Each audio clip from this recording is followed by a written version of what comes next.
Hi, I'm Rachael Pope. I'm Senior Lecturer in European Prehistory at the University of Liverpool, and I've been part of the Old Oswestry campaign for many years now. And what I think is important about this campaign is how active it is in the present. So we've had up to 600 people up on the Hillfort showing their appreciation for the site and saying that they don't want this development near to the Hillfort, in the Hillfort's immediate setting. And they are attached to this site. This site is important to that very large community of people who are prepared to come and defend it and speak up about development close to it. And I think that's really important, because sites like this in the Iron Age were about community.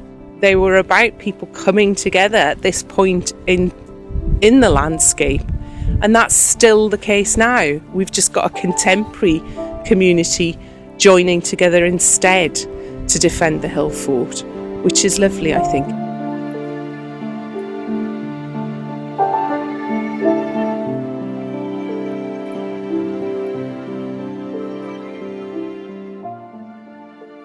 Well, I loosely call myself an artist, I suppose. I think in a creative way, and I actually made a zine with a friend that was all about walking the landscapes around here when we both moved home after university because of COVID.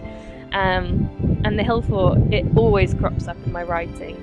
I think, as a symbol of collaborative work as well, and that this monument was built throughout generations of different people's hands. And I love that idea that people would come together seasonally. That's one theory, isn't it? That people would come here seasonally and they'd join in this kind of, that it wasn't somewhere that was particularly defensive, but more as a symbol of a place where people would come and celebrate and dance. And so I think, it's more of it exists as an inspiration kind of abstractly for me, but it does also enter into my work.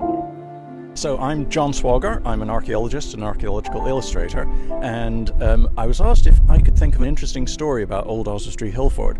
One of the reasons that I've picked the story I'm going to tell is that I think it shows you how much the role the Hillfort has played in the modern history of the town. So on that side of the Hillfort over here towards what is now the bypass and where the railway once ran, there was a military camp, and in the First World War there were some Canadian troops stationed in the camp, and they actually came up here to Old Oswestry to dig practice trenches. So the interior of the Hillfort, which, if you think about the Iron Age, would have been where the houses were, or the settlement, or the festivals, or whatever was going on here, actually has in it really good First World War archaeology. So there's two sets of complex trench networks with bunkers and observation posts and so on dug into the middle of this Iron Age Hillfort. And the interesting thing, I think too, is that the backside of the Hillfort was at that time completely covered in trees. So while we think of the Hillfort now as being wild and open and, you can see what's going on for miles around, at the time it would have been quite a secret little military training area.